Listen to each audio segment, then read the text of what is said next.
Monsieur Garrison a décidé de donner une leçon assez dure à son fils adolescent lorsqu'il l'a vu insulter un pauvre garçon dont la grand-mère était concierge. Mais la leçon a-t-elle été retenue? Monsieur Garrison possédait l'un des plus anciens magasins de chaussures du quartier, et il n'a jamais oublié comment servir un client. Il avait gagné assez d'argent pour acheter une maison, investir dans le marché et subvenir aux besoins de sa femme et de son fils. En 30 ans, le magasin n'avait jamais ouvert tard, pas une seule boîte n'avait une couche de poussière, et chaque personne qui entrait se voyait offrir un verre de jus d'orange rafraîchissant. Si est peut être la raison pour laquelle Monsieur Garrison n'était pas menacé par la concurrence qui se trouvait à quelques mètres du magasin. Mais son fils, Peter, y a vu un signal d'alarme. Papa, regarde ce magasin. Ils ont le meilleur éclairage, seulement les plus grandes marques de chaussures, et leur personnel est jeune et porte un uniforme élégant. Peter a essayé d'attirer l'attention de son père sur le magasin pour la millionième fois. Et regardez. Même les clients ont l'air aisés. Ce ne sont pas des gens qui ne font que regarder. Ils ont vraiment de l'argent pour faire des folies. Peter est devenu frustré en voyant son père secouer la tête.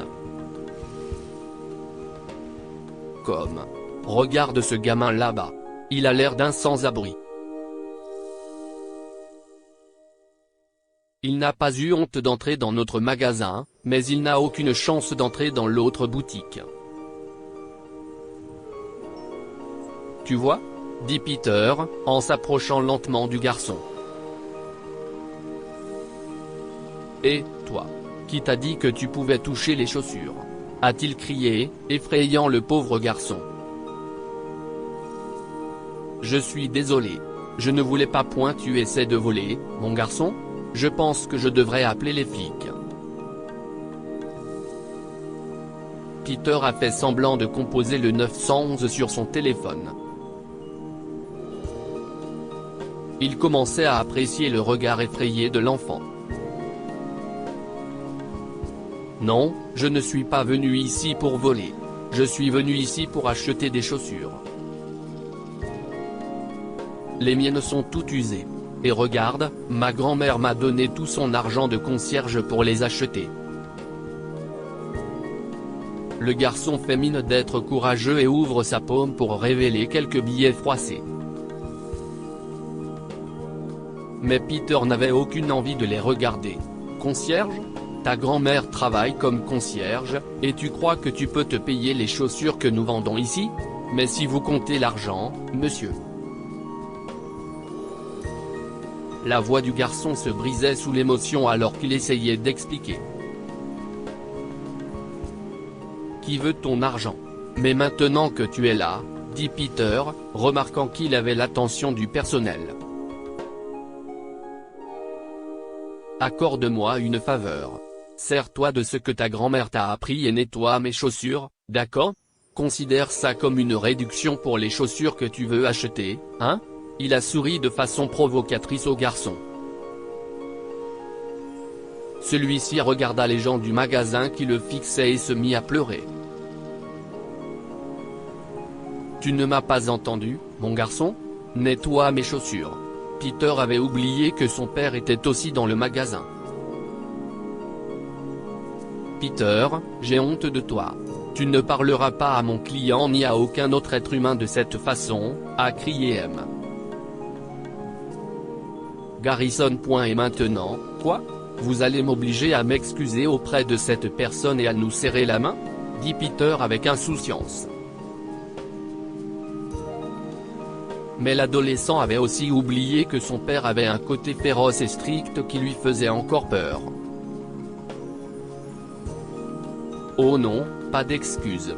Toi, mon cher fils, tu l'apprendras à la dure, dit l'homme en se tournant vers son entourage. Messieurs, demain, nous aurons un jeune homme très spécial qui remplacera notre nettoyeur. Mon brillant fils, Peter, a-t-il déclaré en tapant un peu trop fort dans le dos de son fils. Il aura la responsabilité de nettoyer le magasin et l'inventaire 3 fois par jour.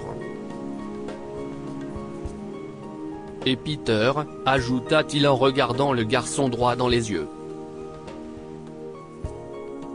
Il y a 12 342 boîtes de chaussures dans ce vieux magasin désuet. J'ai intérêt à ne pas voir un seul grain de poussière sur aucune d'entre elles quand je vérifierai demain. Peter était terrifié par cette version de son père. Il savait qu'il n'y avait pas à discuter avec la colère dans ses yeux. Monsieur Garrison s'est retourné et est sorti, à la recherche du petit garçon qui avait tranquillement quitté le magasin. Le lendemain, Peter dut se lever avant le lever du soleil pour se rendre au magasin et commencer à nettoyer. Il s'est servi de sa colère pour récurer les toilettes et laver le sol, mais toute cette énergie s'est évanouie en moins d'une heure. Monsieur Garrison s'est assuré que Peter ne paraisse pas un seul instant. Lorsque Peter eut fini de dépoussiérer chaque boîte à chaussures sur chaque étagère, il était temps de nettoyer à nouveau les salles de bain. Pour la première fois, il a compris ce qui se cachait derrière l'entretien et la gestion d'un magasin de chaussures prospère. Il a vu que, tout comme lui, le personnel et les employés travaillaient sans relâche. Il les a entendus parler de son père avec beaucoup de respect et d'admiration. Il les a entendus mettre les clients à l'aise et prendre soin d'eux grâce à leurs petites conversations et à leur sens de la vente. Après que les volets soient tombés à la fin de la journée, l'esprit de Peter s'est ouvert. Il a retrouvé son père, épuisé et en larmes. Papa, je suis désolé. Je réalise que j'ai été naïf et impoli tout ce temps. Nous avons quelque chose que nos concurrents n'auront jamais, le personnel le plus attentionné. Et j'ai terriblement honte des choses que j'ai dites à ce pauvre garçon hier. Monsieur Garrison pouvait voir que son fils parlait avec son cœur.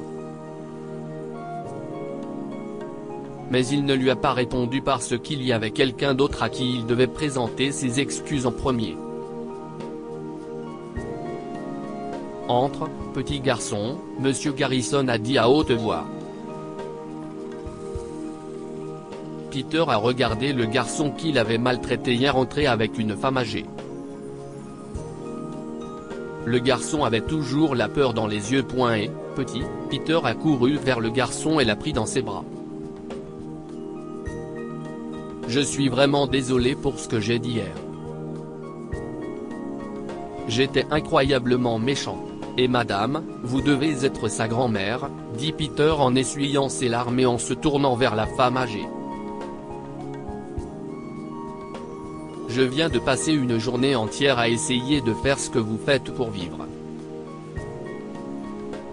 Et maintenant, je sais qu'il y a beaucoup de compétences et de travail pour cela, madame. Je suis désolé de vous avoir rabaissé, vous et votre travail. La femme âgée est restée distante alors qu'il lui tenait les mains et s'excusait. Mais le petit garçon l'a serré dans ses bras avec indulgence. Maintenant, petit, assieds-toi. J'ai quelque chose pour toi, a dit Peter. Il a chuchoté quelque chose à son père, et après que M.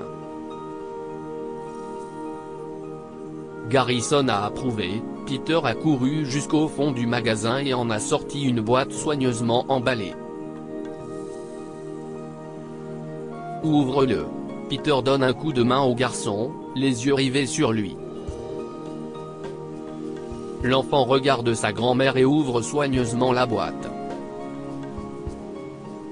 La peur sur son visage s'est instantanément transformée en bonheur.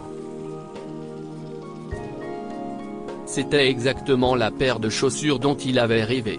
Que pouvons-nous apprendre de cette histoire? Chaque travail mérite d'être respecté.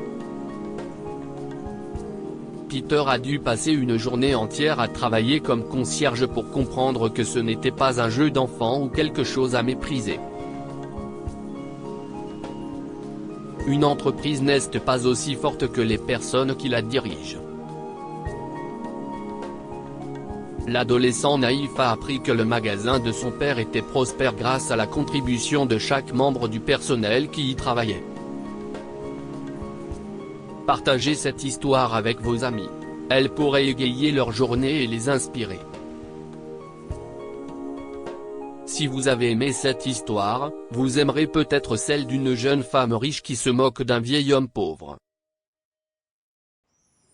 2 jours plus tard, il change de place. Abonnez-vous à Amomama sur Google News.